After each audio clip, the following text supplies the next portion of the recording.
नमस्कार, स्वागत है आपका जी बिजनेस में। मैं हूं दीपक डोभाल और आप देख रहे हैं आपकी खबर आपका फायदा। खसरा एक बार फिर से सिर उठाने लगा है। मुंबई में छोटे बच्चे इसकी चपेट में आ रहे हैं और अब तक 10 से ज्यादा बच्चों की मौत भी हो चुकी है जो रिपोर्टेड है। एक्सपर्ट्स का यह कहना है कि खसरे का टीका 9 महीने पर देने की बजाय 6 महीने पर देना चाहिए, क्योंकि खसरे की चपेट में अब 6 महीने से कम उम्र के बच्चे भी आ रहे हैं, जबकि इस दौरान इनमें मैटरनल एंटीबॉडीज जो पाई जाती हैं वो उसको भी ध्यान में रखना ज़रूरी है।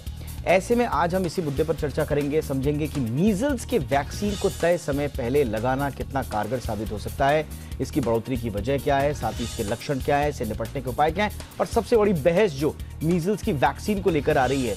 अभी तक 9 महीने से ऊपर के बच्चों को दिया जाता है, क्या इस उम्र को घटाने की अब जरूरत पड़ गई है? अगर जरूरत है तो फिर इसके खतरे क्या हैं, चुनौती क्या है, अब तक क्यों नहीं हो रहा था, इस पर भी करेंगे चर्चा खास मेहमानों के साथ। पहले रिपोर्ट।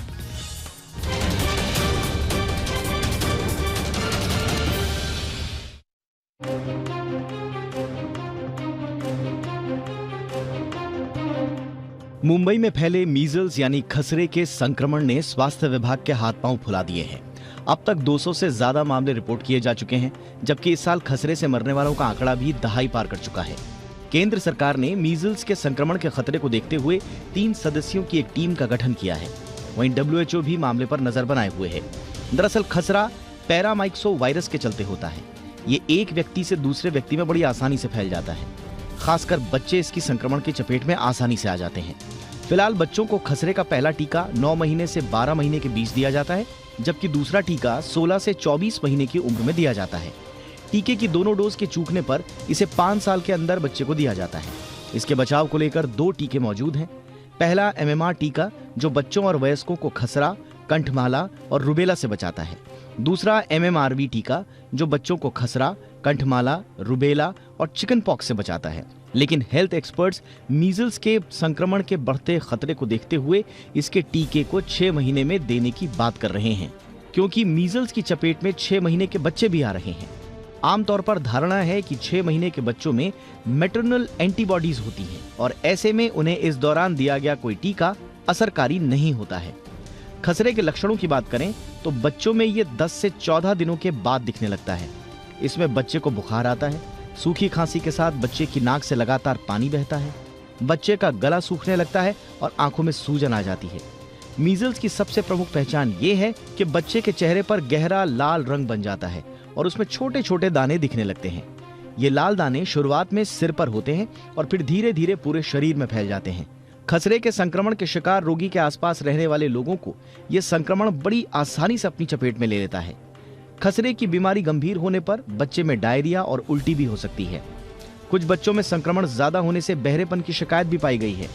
किसी बच्चे में अगर खसरे के लक्षण दिख रहे हैं तो सबसे पहले डॉक्टर से संपर्क करें। बच्चे को पूरी तरह से आराम दें, दूसरे बच्चों से घुलने मिलने ना दें, आंखों पर कोई जोर ना पड़े इसके लिए टीवी ना देखने दें, बाहर से खाने, जंक फूड, मसालेदार खाने से दूर रहें। वहीं खाने में ताजे फल में खासकर खरबूज या अंगूर का सेवन खसरे के संक्रमण से लड़ने में कारगर साबित होता है। भोजन में दलिया के साथ साथ पानी की पर्याप्त मात्रा में सेवन लाभकारी होता है। ऐसे में खसरे से डरने की बजाय इसके बचाव जरूरी है। और हाँ, अगर किसी बच्चे को खसरे का टीका नहीं लग पाया है तो सबसे पहले जाकर टीका लगवाएं, क्योंकि एहतियात में ही सुरक्षा है। ब्यूरो रिपोर्ट, जी मीडिया। और बेहद खास मेहमान इस वक्त हमारे साथ जुड़ चुके हैं आज की चर्चा में। सबसे पहले परिचय आज के मेहमानों का आपके साथ करा दें। हमारे साथ हैं डॉक्टर पल्लवी सापले, एडमिनिस्ट्रेटर हैं MMC यानी कि महाराष्ट्र मेडिकल काउंसिल की। डॉक्टर सापले, बहुत बहुत स्वागत है आपका। हमारे साथ हैं डॉक्टर जागृति संघवी, पीडियाट्रिशियन है नानावटी मैक्स हॉस्पिटल में। डॉक्टर संघवी, आपका बहुत बहुत स्वागत है मैम। और हमारे साथ हैं डॉक्टर चंद्रकांत लहरिया, जाने माने पब्लिक हेल्थ पॉलिसी एक्सपर्ट हैं। डॉक्टर लहरिया, आपका बहुत बहुत स्वागत है हमारे शो पर। डॉक्टर लहरिया, मैं आपसे ही चर्चा की शुरुआत करना चाहूंगा। पहले वो जो मुद्दा इस वक्त सबसे ज्यादा चर्चा में है, मैं कुछ लैंसेट की रिपोर्ट्स भी पढ़ रहा था, आज का नहीं है ये मुद्दा। लैंसेट और दूसरे जो जर्नल्स हैं उसमें कई सारी इस पर रिपोर्ट की गई हैं, स्टडीज की गई हैं कि क्या 9 महीने से पहले लगाया जा सकता है, लेकिन इस पे अलग अलग राय हैं एक्सपर्ट्स की। इस वक्त जो आउटब्रेक हुआ है मुंबई में, सर, आपको लगता है कि टीके की उम्र को वापस 9 से घटाकर अब 6 महीने या उससे कम कर देना चाहिए? सबसे पहली बात याद रखने की है कि जो टीकाकरण का समय होता है उसका निर्णय कभी भी जल्दबाजी में नहीं लिया जाता। पहले हम समझते हैं कि 9 महीने का समय क्यों सिलेक्ट किया गया। उसकी वजह यह होती है कि जो मीजल्स के खिलाफ एंटीबॉडी होते हैं, मैटरनल एंटीबॉडी, अर्थात बच्चे से को मां से मिले हुए, जब मां से गर्भ के समय मां के ब्लड के माध्यम से बच्चे के शरीर में कुछ एंटीबॉडी आ जाते हैं, वो मीजल्स से संबंधित एंटीबॉडी होते हैं, काफी लंबे समय तक बच्चे के शरीर में रहते हैं। जैसे कि अन्य बीमारियां, डीपीटी वगैरह का टीका 6 वीक पे लग सकता है, लेकिन जो खसरे का संबंधित एंटीबॉडी होते हैं काफी लंबे समय तक रहते हैं। तो ऐसे में अगर जल्दी, जैसे कि 4 महीने, 5 महीने, 6 महीने पर अगर खसरे का टीका दे दिया जाता है तो इतना असरकारक नहीं होगा। तो जो टीकाकरण का समय एक बैलेंस होता है, कितना रिस्क है और क्या सही समय होगा। तो दुनिया के अधिकतर देशों में जहां पर खसरे की संभावना कम है, खसरे का टीका 12 महीने के बाद दिया जाता है। क्योंकि भारत में खसरे का बर्डन, कई देशों में खसरे का बर्डन जहां पर अधिक होता है, वहां पर टीके का रिकमेंडेड समय 9 मंथ्स है, जो भारत में फॉलो किया जाता है। क्या होता है कि जब 9 महीने के समय पर खसरे का टीका दिया जाता है, तो अगर 100 बच्चों को खसरे का टीका दिया जाता है तो तब 85% बच्चों में एंटीबॉडी बन जाते हैं। साइंटिफिक स्टडी कहती है कि अगर हम इसको और पहले देने लगेंगे तो जो प्रोपोर्शन ऑफ जो अनुपात रहेगा जिन बच्चों को टीका लगाए, वो तुलनात्मक रूप से कम रहेगा, या 40%, 50% होगा। तो ऐसे में क्या होगा कि जल्दी टीका देने पर, 9 महीने से पहले टीका देने पर लोगों को लगेगा कि बच्चा टीके से सुरक्षित हो चुका है, जबकि वास्तव में ऐसा नहीं होगा। तो सारी दुनिया में 9 महीने या उसके बाद 1 साल के बाद टीके दिए जाते हैं। कुछ कमिटी रिकमेंड करती हैं कि, जैसे कि यूनाइटेड स्टेट्स में centre for disease control and prevention कहती है कि उनके देश में अगर बच्चे रहते हैं तो 12 महीने के बाद टीका देते हैं। लेकिन अगर उन्हीं बच्चों को दूसरे देशों में जहां पर खसरा के अधिक संक्रमण होता है, तो वो कहते हैं कि 6 महीने से 11 महीने के बीच में टीका लगवाया जा सकता है। जहां तक अंत में मैं कहूंगा कि फिलहाल हम देखते, कोविड-19 से पहले हमने देखा था कि अगर इन भारत में मीजल्स का या खसरे का टीका 9 महीने पर दिया जाए और उसके बाद दूसरा डोज 6 मंथ के अंतराल पर दिया जाए, तो अधिकतर बच्चे प्रोटेक्टेड रहते हैं। तो मेरी राय में जो फिलहाल परिस्थिति आ रही है, वो उसकी वजह यह हो सकती है कि जो अंडर प्रिविलेज चिल्ड्रन है, काफी सारे बच्चे हैं, कोविड के 2.5 साल में उन लोगों को समय पर खसरे के टीके नहीं मिले। तो हमारी फिलहाल कोशिश और प्राथमिकता होनी चाहिए कि सभी बच्चों को जो उनका नियमित टीकाकरण है, जो मीजल्स का रिकमेंडेड वैक्सीन हैं, वो मिलें। फिलहाल मुझे नहीं लगता कि हमें इस बात की जल्दबाजी में होना चाहिए कि 6 मंथ को इसको रिड्यूस कर दें। हमें फायदे और नुकसान दोनों देखने होंगे। और बरसों से, करीब 1963 से 1963 से खसरे का टीका लगता आ रहा है, और हम जानते हैं कि 9 महीने पर टीका देने से काफी अच्छा बचाव होता है। अगर सेकेंड डोज जो भारत रिकमेंड करता है दे दिया जाए तो बच्चे लगभग फुली प्रोटेक्टेड होते हैं। तो प्राथमिकता जो करेंटली रिकमेंडेड शेड्यूल है, उसके आधार पर सभी बच्चों को 2 डोज मिले, वह मेरी राय में काफी होगा। साथ में साइंटिफिक स्टडी करते रहने चाहिए जी। और अगर कभी ऐसे एविडेंस भारत से निकल कर आता है कि जल्दी देने पर फायदा होगा, तो उस पर विचार किया जा सकता है, लेकिन सिर्फ इस वजह से नहीं कि एक जगह पर कोई आउटब्रेक हुआ है। एब्सोल्युटली। लेकिन मुझे लगता है कि आपने एक इंपॉर्टेंट पॉइंट आउट जो किया है इस पूरे इश्यू का, वो कोरोना आउटब्रेक भी है, जो 2 साल का डिले हुआ। मैं पढ़ रहा था कि बहुत सारे देशों ने WHO को ये कमिट किया था कि हम 2020 तक मीजल्स को हटा देंगे अपने देश से, लेकिन बाद में उन्होंने कहा कि पूरा डिले हुआ है और अब हमें और समय चाहिए। डॉक्टर जागृति, आपका इस पर क्या टेक है? क्या वाकई में, जैसा डॉक्टर लहरिया पॉइंट आउट कर रहे हैं, कि मेनली हो सकता है कि समय पर कोरोना काल के दौरान बच्चों को टीका नहीं लगा, उसकी परिणति ये हो सकती है, तो इसलिए हम जल्दबाजी ना करें। आपका टेक इस पर क्या है मैम?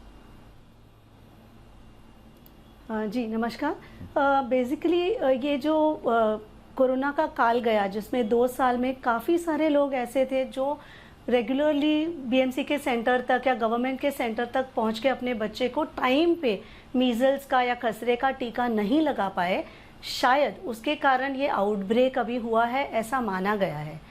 अब एक्चुअली देखा जाए तो गवर्नमेंट ने बहुत प्रयास किए थे जस्ट बिफोर द पैंडेमिक, जब ये MR कैंपेन चला था, मीजल्स और रूबेला कैंपेन, जब मेरे हिसाब से पूरे विश्व में इतने बच्चों को एक साथ वैक्सीन नहीं मिला होगा जितना इंडिया में बच्चों को मिला।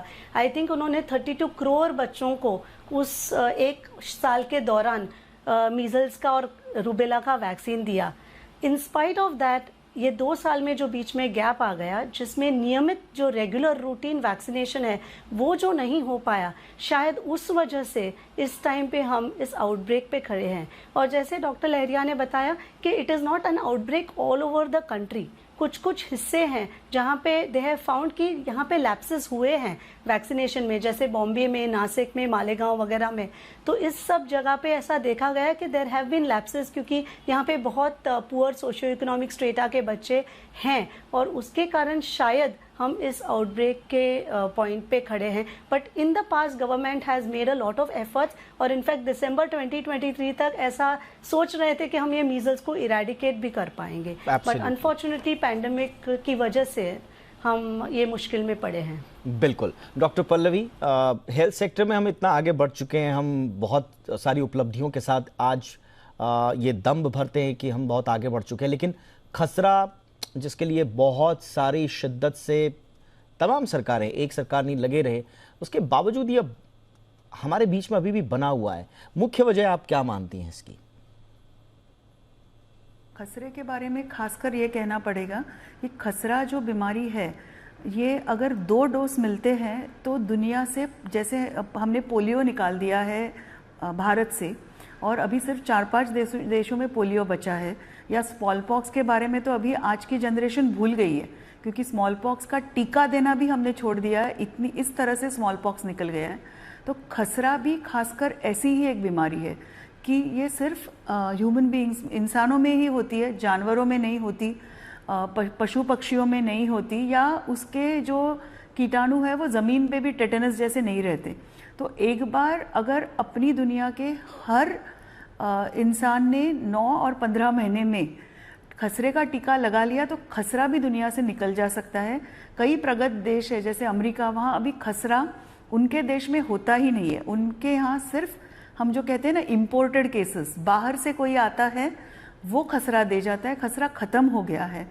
तो हमने भी अगर पूरी तरह से टीकाकरण किया, हर जो वो बच्चा 9 महीने में और 15-16 महीने में उसको अगर खसरे का टीका दिया, और हमारे देश में तो उसके साथ रुबेला भी मिलता है, तो खसरे की बीमारी दुनिया से निकाल देना और एक भी केस खसरे का नहीं रहना, ये बहुत सहज रीति से मुमकिन हो सकता है। बस हमें सब ने टीकाकरण करना है। तो आपको लगता है कि ये टीकाकरण की जो उम्र है वो घटा देनी चाहिए, 6 महीने की उम्र में टीका दे देना चाहिए? ये रिकमेंडेशन होता है कि जब आउटब्रेक हो, जैसे अभी हुआ है, वहाँ उम्र घटा दी सकती है। वो टीका गिनना नहीं है, क्योंकि वो किस बच्चे में एंटीबॉडीज़ है, किस में नहीं है, ये हर बच्चे में पता करना, उसका खून लेना, जांच करना मुमकिन नहीं होता। तो जब बहुत सीवियर आउटब्रेक होता है तो उम्र घटा दी सकती है और उसको 0 डोज कहा जाता है, जैसे पोलियो का हम 0 डोज देते हैं। तो ये पॉलिसी डिसीजन होगा, लेकिन 9 महीने हम इसीलिए दे रहे हैं कि जो बच्चे की थोड़े भी एंटीबॉडीज निकल जाए उसको भी खसरा ना हो।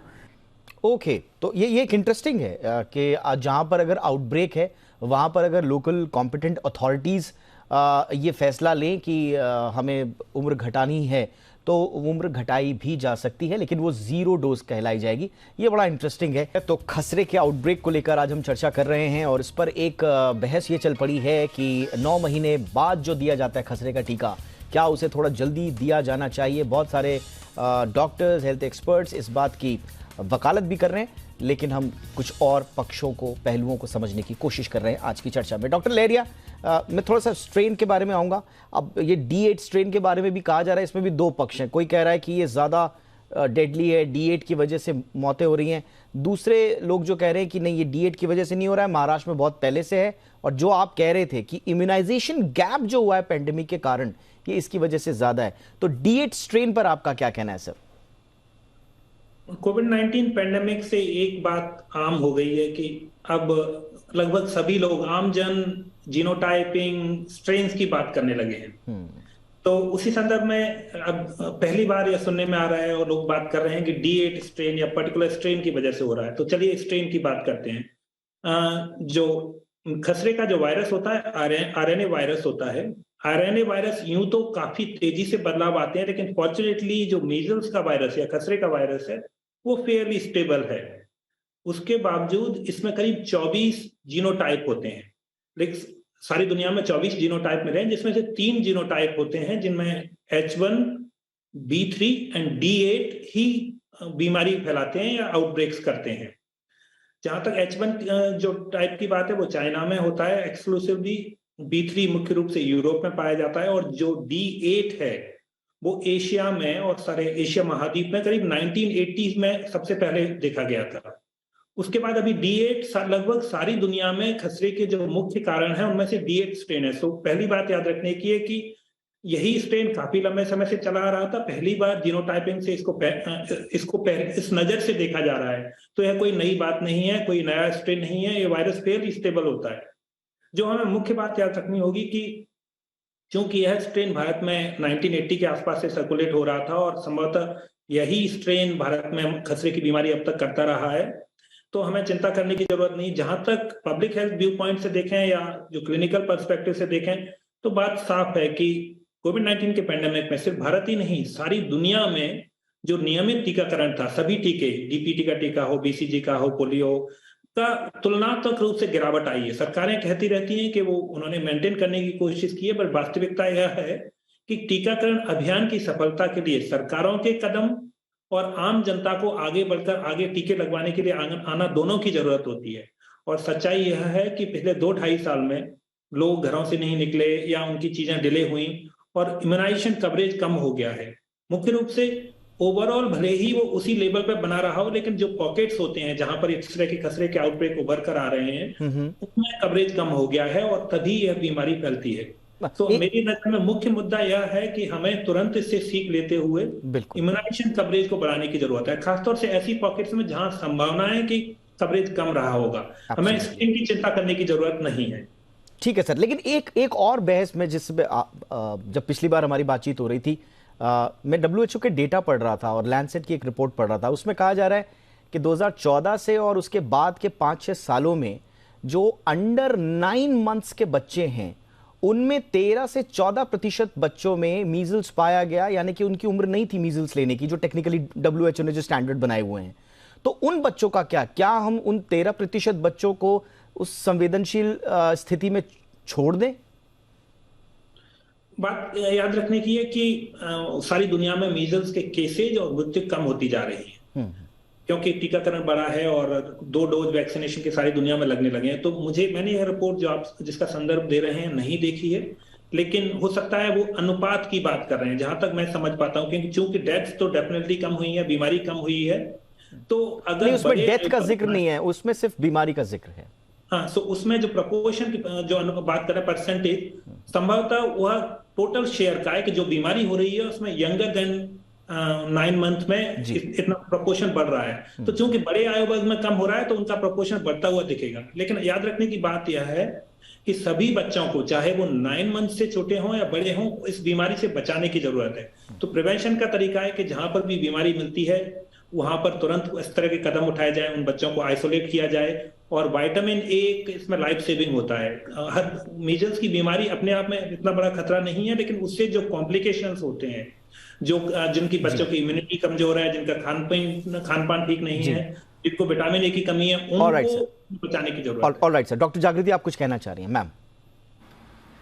Yes, I have one point. ये जो आपने क्वेश्चन किया उसमें ये पॉइंट है कि जब हम बोल रहे हैं कि लेस देन 9 मंथ्स के बच्चे हैं वो अफेक्ट हो रहे हैं, तो ये भी देखना है कि अडल्ट जो है उनका अगर बचपन में MMR का वैक्सीन पूरा नहीं हुआ है तो अभी बहुत सारी जुम्बेश है जहाँ पे प्यूबर्टल MMR, मतलब 12-13 साल के बच्चों को MMR अगर उनके बचपन के डोजेस का क्लैरिटी नहीं है इम्यूनाइजेशन का तो उन्हें दिया जाता है, या फिर जो औरतें प्रेग्नेंट होती है उसके 3 महीने पहले उन्हें मीजल्स और रूबेला का वैक्सीन, MMR का वैक्सीन दिया जाता है।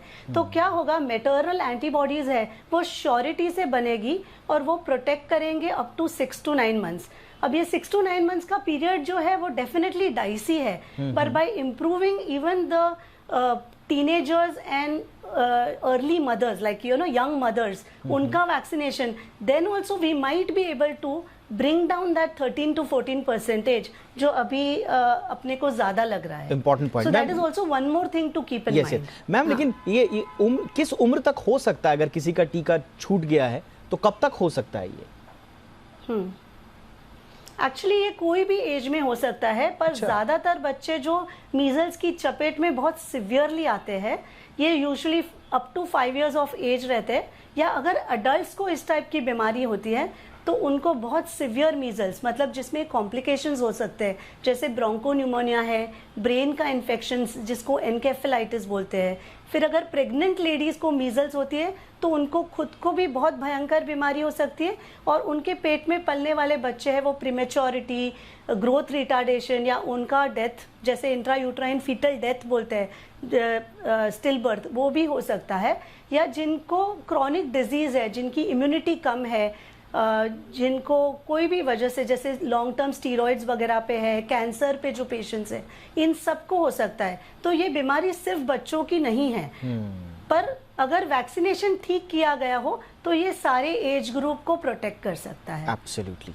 सवाल ये भी है कि फिर खसरे के बचाव क्या हैं?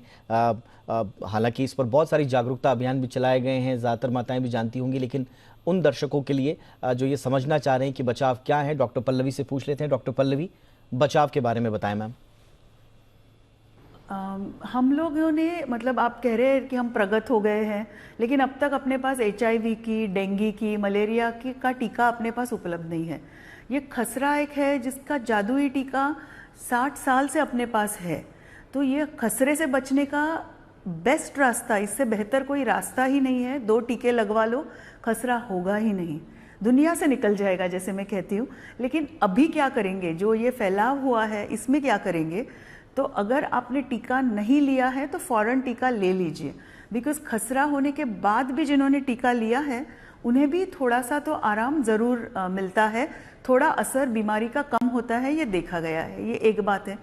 अगर आपको कोई ऐसी बीमारी हो, मान लो TB, HIV, कैंसर, तो आपके आजू बाजू आप थोड़ा आइसोलेटेड रहो जब तक ये पूरी लहर बैठ नहीं जाती, क्योंकि जिनकी प्रतिकार शक्ति कम है उनको खसरा ज़्यादा सिवियर होने का, कॉम्प्लिकेशंस होने का ज़्यादा डर रहता है। और अगर आपको खुद खसरा हुआ है तो आप ज़्यादा कम्युनिटी में बाहर नहीं जाए, घर में ही रहे, खासकर रैश आने के कम से कम 4 दिन तक, तब तक वो फैलने का डर रहता है। तो आपकी भले ही इम्यूनिटी अच्छी हो, लेकिन आपके आजू बाजू में, आस पड़ोस में ऐसा कोई रहेगा जिसकी इम्यूनिटी कम होगी, कोई छोटा बच्चा रहेगा जिसका टीकाकरण नहीं हुआ है, तो इतनी अपने को सावधानी बरतनी पड़ेगी। बिल्कुल। तो फटाफट से रैप अप करते हुए शो को, आज के शो के जो निष्कर्ष निकले हैं, पहला, क्या 9 महीने से कम उम्र के बच्चों को टीका दे देना चाहिए, उम्र घटानी चाहिए?